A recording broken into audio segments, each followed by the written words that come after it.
ગોધરા સમાચારમાં આપનું સ્વાગત છે। ગત તારીખ 2 નવેમ્બર 2022ના રોજ હાલોલના ખોખર ફળિયામાં આવેલા એક મકાનમાં ગેરકાયદેસર રીતે ગાયોની કતલ કરી તેનું માંસ વેચવામાં આવી રહ્યું હોવાની બાતમીના આધારે પોલીસે દરોડો પાડ્યો હતો। આ દરોડા દરમિયાન પોલીસે ઘટના સ્થળેથી ગૌવંશની કતલ કરવાનું રેકેટ ઝડપી પાડ્યું હતું અને કાયદેસરની કાર્યવાહી હાથ ધરી 4 શખ્સોની ધરપકડ કરી હતી।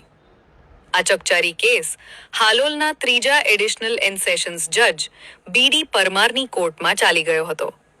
સરકારી વકીલની ધારદાર દલીલો, પોલીસ દ્વારા રજૂ કરાયેલા પુરાવાઓ અને સાક્ષીઓની જુબાનીને ગ્રાહ્ય રાખીને નામદાર કોર્ટે ચારેય આરોપીઓને ગૌ હત્યાના ગુનામાં કસૂરવાર ઠેરવ્યા હતા।